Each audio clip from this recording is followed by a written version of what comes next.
वाना भी मुस्लिम बड़ी देर के इधर इनसे बात करते हैं और फिर एंड करेंगे। हाँ जी। हेलो। Hi sir.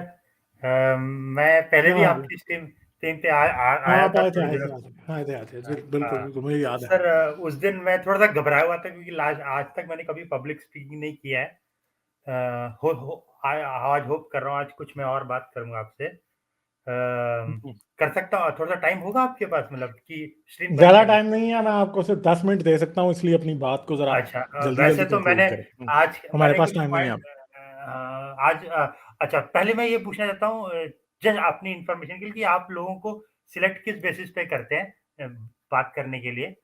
कोई क्राइटेरिया होता है कि आप कुछ मतलब ये जानना चाहता था मैं। कोई मेंबर बनना भाई पड़ता है आजकल तो आप एक बात याद रखें कि जो लोग मुझसे एक स्ट्रीम में बात कर चुके होते हैं, मेरी कोशिश होती है कि मैं उनसे बात नहीं करूंगा, मैं नए लोगों से करूंगा। अच्छा, ठीक है, आपको या याद फिर मैं रहता है? उन्हीं। हाँ जी, मुझे याद रहता, मुझे याद है कि अच्छा, आप पिछली स्ट्रीम में ही आए थे, तो इसलिए हाँ। फिर ये अगर कोई बंदा ये हाँ, कोई बात एक्सपेक्ट नहीं, कोई करता बात नहीं, है। कोई बात नहीं, कोई बात नहीं, कोई बात नहीं, नहीं, कोई बात मेरी नहीं। बात सुने, मैं मेरी बात जान सुने, हाँ, हाँ, सबके लिए बोलिए। बता रहा हूँ। अगर कोई बंदा ये एक्सपेक्ट करता है कि पिछली बार वो मुझसे 10-15 मिनट बात करके गया था और इस बार भी उससे बात हो जाएगी, तो यार आई एम सॉरी, इतना हाँ, रश होता है। अभी भी ठीक है, स्टूडियो में जगह नहीं है, ठीक है, अभी भी ठीक है। लोग 8-10 ऐसे हैं जो बैठे हैं, और कुछ उनमें से पुराने हैं, ज्यादा पुराने हैं, कुछ हाँ, एक आधे नए हैं, मगर अब मैं उनसे बात नहीं कर पाऊंगा। ठीक है, हाँ, तो इसलिए जो मेन बात है वो ये है कि मैं देखता हूं, अगर मुझे लगता है कि कोई ऐसा बंदा है जो कोई अपोजिंग व्यू लेके आएगा, तो उससे मैं बात करने में ज्यादा इंटरेस्टेड हूँ। ठीक है, अच्छा, अपने लोगों से वाह वाह सुनना हर दिन का कोई उसका फायदा नहीं होता। ठीक है, हाँ। अच्छा, अच्छा, अच्छा, अच्छा। अच्छा, तो ठीक है, मैं समझ गया आपकी बात। दूसरा ये था कि आज ही मैंने, जैसे मैं काफ़ी देर से स्ट्रीम सुन रहा हूँ, कोई एक आदमी आया था, अभी नाम तो मेरे को सबका याद नहीं रहता, पर वो बोल रहे थे कि रिलिजन की अच्छाइयाँ भी हैं, बुराइयाँ भी हैं। तो वो फिर बता रहे थे कि कुछ गलत आदमी है, वो तो गलत करते हैं, आप उसका नाम ब्लेम हमारे पे लगा देते हो। तो मुझे इस पे एक हिचन्स का बहुत अच्छा कोट याद आया कि अगर रिलीजन नहीं होता तो बुरे लोग बुरा काम करते और अच्छे लोग अच्छा काम करते रहते। पर अगर हिचन्स का रिलीजन है नहीं है तो जी, वो स्टीवन वाइनबर्ग का कोट है। ठीक अच्छा, है, अच्छा, हाँ, सॉरी, हाँ। फिर ठीक है। मतलब हिचन्स ने कोट किया होगा शायद स्टीवन वाइनबर्ग को। पर अगर रिलीजन है तो वो बुरे अच्छे आदमियों को भी बुरा काम करने पे मतलब एक तरह से उकसा देता है। तो that is an argument which is against the religion. और दूसरा मेरे को आपसे पूछना था, क्योंकि वैसे मैं दूसरे से पूछूँ वो तो हमेशा, जैसे किसी मुस्लिम से पूछूँ तो वो हमेशा अपनी ही बात करेगा। ये दुआ का कॉन्सेप्ट होता है, राइट? मुस्लिम्स में, राइट? दुआ दुआ माँगने का। हेलो? हाँ जी, हाँ जी, हाँ जी, तो करें बात। तो ये दुआ मतलब, और एक कुछ लोग कहते हैं कि ये टेस्ट है दुनिया में। तो क्या मतलब, क्या ये मानते हैं कि दुआ माँगेंगे तो भगवान हमें उसका फल दे देगा? ऐसा ऐसा क्या मतलब, what is the concept behind it? नहीं, वो तो कॉन्सेप्ट सब जगह यही है कि जी भगवान से भी इसीलिए प्रार्थना होती है कि जी वो हमारी सिचुएशन को थोड़ा बेहतर कर दे।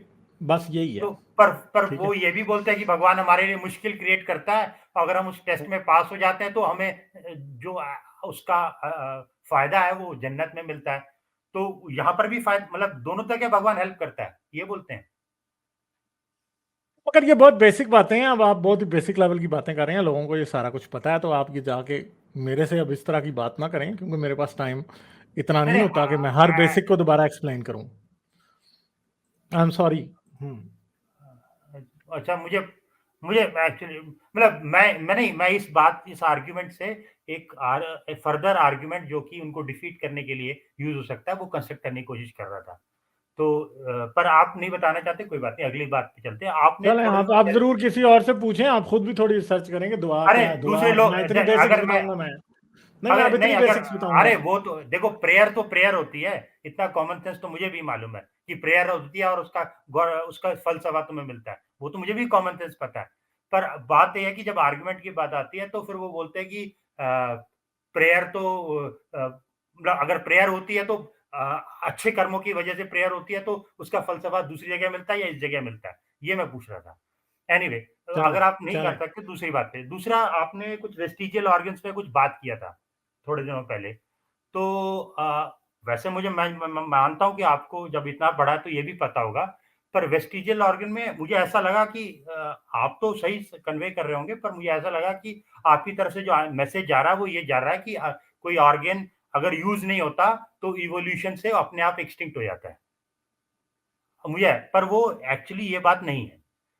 एक्चुअली डार्विन की इवोल्यूशन से पहले लेमार्क की यूज एंड डिसयूज की थियरी आई थी, तो उन्होंने उसको कंडक्ट, और जब लेमार्क ने प्रपोज किया था और तब ये उसको फिर एक्सपेरिमेंट कंडक्ट किए गए, तो पता लगा कि use and disuse is not the reason behind limbs appearing और लिम्स डिसअपीयरिंग, और तो उसको डिस्कार्ड कर दिया गया। तब डार्विन की थ्योरी आई, और फिर उसके बाद एक्चुअली डार्विन की थ्योरी भी काफी पुरानी थी, उसने तो बहुत ही बेसिक कंजक्चर दिया था।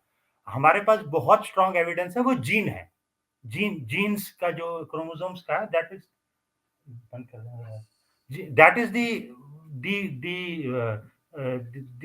the hallmark of the entire theory of evolution. हाँ ठीक। और तो मैं ये कहना चाहता हूँ कि अगर आपको शायद पता होगा, पर अगर ये चीज सामने आए तो शायद दूसरे लोगों को जो प्रोबेबली कन्विंस होना चाहते हैं उनको थोड़ा सा क्लैरिटी आ जाएगी। फिर नहीं तो इसमें मैंने क्या गलत बात कही थी? मैंने तो कोई गलत बात नहीं की, अभी भी मैं अपनी बात पे कायम हूँ। नहीं, यूज एंड मैंने उस दिन ना यूज ना सबर करें। मैंने आपको एक बात उस दिन मैंने एक नहीं की थी कि जो लमार्कियन एवोल्यूशन थी ना, वो ये समझता था, लमार्क ने जो दिया था वो ये समझता था, लमार्क था या कोई और था मेरे ज़हन में नहीं है, जिसने ये कहा था। नहीं, एक मिनट, यूज एंड, अच्छा मैं बता देता हूँ मैं क्या। अरे यार नहीं ना, आप समझ रहे हो कि मैं बात, मुझे पता नहीं है, मुझे बताने दें बात। आप बात गलत कर रहे हैं थोड़ी सी, अब मुझे जरा करेक्ट करने दें। वो ये नहीं था कहता कि एवोल्यूशन जो है ओवर द कोर्स ऑफ कई जनरेशंस होती है, वो ये कहता था कि एवोल्यूशन एक ही जानदार में हो सकती है, जो कि गलत था। ठीक है, इस बेसिस पे उसको गलत कहा जाता था। दूसरी बात यह है कि मैंने over the course of generations बात की थी कि अगर एक यूज और डिसयूज के ऊपर होता है ना, क्यों नहीं होता, आप क्या कह रहे हैं? बात यह है कि अगर एक स्पीशीज किसी गार में रहने चला जाए और उसकी आंखें हैं बड़ी बड़ी, और उस गार में बिल्कुल भी रोशनी नहीं होनी, तो वो आंखें यूजलेस हैं। तो over the course of generations फिर ऐसा होता है कि अगर, क्योंकि हर बॉडी की एक इकोनॉमी होती है, और कोई भी ऑर्गन जो किसी भी जानदार के जिस्म में होता है उसे रन करने की एक इकोनॉमी होती है। अगर आंखों की जरूरत नहीं है तो एवोल्यूशन के होने के साथ साथ जब गार में आंखों की जरूरत ही नहीं है तो आंखें खुद ही बंद हो जाती हैं, क्योंकि एवोल्यूशन उसी पे इन्वेस्ट करती है। एवोल्यूशन क्या करना शुरू कर देगी, उस जानदार को ज्यादा सर्वाइवल एडवांटेज होगा जो अच्छा सुन सकता है, जिसकी आंखें अच्छी हैं, जाहिर बात है उसकी मेटाबॉलिक इकोनॉमी ज्यादा आंखों पर यूज हो रही है। तो फिर क्या होगा कि उसकी मेटाबॉलिक इकोनॉमी वहां से निकल के कानों पर चली जाएगी, तो इसलिए आंखें खुद ही अंधी हो जाएंगी। मैंने ये बात की थी, आप उसको कुछ और ही बना रहे हैं।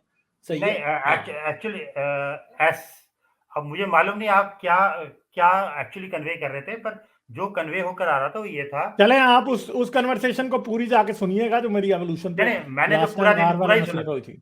मैंने पूरा ही सुना था। द पॉइंट इज कि आंखें अपने आप नहीं अंधी होती। द पॉइंट, दूसरा कोई फीचर आ जाएगा, दैट इज ओके, पर आंखें तभी जाएंगी अगर जीन में कोई म्यूटेशन होगा जिसकी वजह यार से मैं कौन सा कह रहा हूं कि म्यूटेशन, आप पता नहीं क्या बात कर रहे हो भाई। आप जरा गौर से दोबारा सुने, मैंने क्या कहीं भी ये कहा कि म्यूटेशन के बगैर आंखें अंधी होंगी? हाँ नहीं, मैंने तो ये कहा ही नहीं है। मैं वही कह रहा हूँ कि आपके एज लॉन्ग यार एज वो एक मिनट, ओ म्यूटेशन नहीं भाई, होता। ओ एक मिनट, मैं समझ गया आपकी बात। नहीं, आप नहीं समझे, आप नहीं समझे भाई, आप नहीं समझे। अरे मैं तो दो बचपन म्यूटेशंस से हो यार, करते एक आ रहा हूँ, मिनट, मुझे ओ पता है। भाई टाइम नहीं है ये, मैंने अब इसको एंड करना है। ठीक है, दो म्यूटेशंस दोनों इकट्ठी होंगी। ठीक है, एक म्यूटेशन ये होगी कि कान ज्यादा तेज हो जाएंगे। कानों को तेज करने के लिए कान बड़े होने हैं ना, तो बॉडी ने कहीं से तो इकोनॉमी निकालनी है ना, आंखों की जरूरत नहीं है। तो फिर म्यूटेशन ऐसे जानदार होंगे जिनमें वो म्यूटेशन खुद ही हो जाएगी, ऐसी होगी म्यूटेशन जो कि आंखों को खुद ही डेड कर देगी, क्योंकि आंखों की उसको जरूरत ही नहीं है। और जिसकी आंखें डेड होंगी उसकी ज्यादा इकोनॉमी कानों पे लग रही है, इसलिए ऑटोमेटिकली एवोल्यूशन की डायरेक्शन उस तरफ चली जाएगी कि वो जनरेशन ज्यादा सक्सेसफुली ब्रीड कर पाएगी जिसके कान तो ज्यादा अच्छे हैं मगर आंखें कमजोर हैं, क्योंकि बॉडी के पास एक लिमिटेड इकोनॉमी है। अगर उसके पास 100 की इकोनॉमी है टोटल और 8 आंखों पे लगती हैं और 4 कानों पे लगती हैं, तो एक केव की इन्वायरमेंट में कानों के ऊपर 8 लगाना बेहतर है और आंखों के ऊपर 4 लगाना बेहतर है।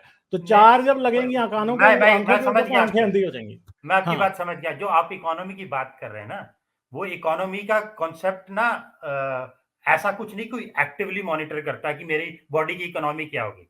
वो बस यही है कि म्यूटेशन उस पर्टिकुलर चीज को डिसेलेक्ट करती है कि नहीं करती है। अगर मान लीजिए तो करती है ना, म्यूटेशन ही करती है ना। सुनिए नहीं यार, नहीं एक मिनट ठहर जाएं जी। आप मेरे साथ खामखाई सर मार रहे हैं। बात मैंने बड़े अच्छे तरीके से समझा चुका हूं, मेरे पास अब टाइम नहीं है, मैं इसको लंबा नहीं लेके जाऊंगा।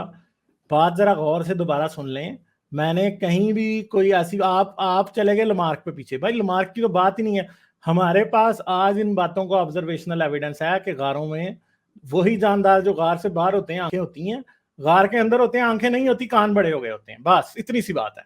इसमें क्या है, मछलियां गारों में रहती हैं जो वो टोटली की टोटली क्या होती हैं, वो क्या हो जाती हैं, वो उनकी आंखें अंधी हो जाती हैं, उनके कान या उनके दूसरे सेंसेस तेज होते हैं। लमार्क क्या कह रहा था, लमार्क इसलिए गलत नहीं था जो बात आप कह रहे हैं, लमार्क इसलिए गलत था कि वो कहता था कि एवोल्यूशन एक जानदार के लाइफ स्पैन में होती है, इसलिए लमार्क गलत था। जो कि बात मैंने नहीं यार, नहीं आप छोड़ दें, ऐसा नहीं था, आप यार ऐसा ही था ना यार, छोड़ दें। ओ भाई मेरे छोड़ दो, मैं अब इस बात के ऊपर 10 घंटे बहस नहीं करूंगा। लमार्क के बारे में यार जाके खुद पढ़ लो आप लोगों से लोग, ठीक है, आपको पता चल जाएगा कि लमार्क ये कह रहा था कि एवोल्यूशन जो है वो एक जानदार के लाइफ स्पैन में होती है। मैंने पहले भी ये बात आपको बता दी है, मगर आप कह रहे हो गलत है तो भाई खुद गूगल कर लो, सारे देख लो, ठीक है, मेरे पास इतना टाइम नहीं है बात करने का। हाँ ठीक है, आप ऐसे ही आके सर मार रहे हो, कोई बात ही नहीं है बीच में जिसपे आप सर मार रहे हो मेरे साथ, तो मैं अब यूजलेस बहस आपके साथ किस बात पे करूं। चले ठीक है, बहुत शुक्रिया यार आपका, आपने डिसअपॉइंट किया आखिर में मुझे, ठीक है। हाँ तो भाई बात यह है कि लमार्क, अब आप ये इनको भी एंड में ना इन लोगों को तकलीफ होती है एवोल्यूशन से एंड पे। अब इन्होंने एतराज वहां से शुरू किया कि डार्विन से पहले लमार्क ने कहा था, लमार्क ने यूं कहा था, भाई लमार्क ये कह रहा था लमार्क की एवोल्यूशन गलत इसलिए थी क्योंकि लमार्क कह रहा था जानवरों के लाइफ स्पैन में ही चेंज आ जाती है, जो कि नहीं आती, जो कि बात गलत है। एवोल्यूशन जो है वो डिसेंट के थ्रू आती है, कॉमन डिसेंट के थ्रू, जो कि डिसेंट बार बार ऑरिजिन ऑफ स्पीशीज में जो है डार्विन करता रहता है और उसके थ्रू होती है, इसके थ्रू नहीं होती, ठीक है। लाइक शेयर और सब्सक्राइब करना मत भूलें। इसके साथ साथ आप मेरे चैनल को पेट्रियन पर सपोर्ट कर सकते हैं। पेट्रियन का लिंक वीडियो की डिस्क्रिप्शन में है।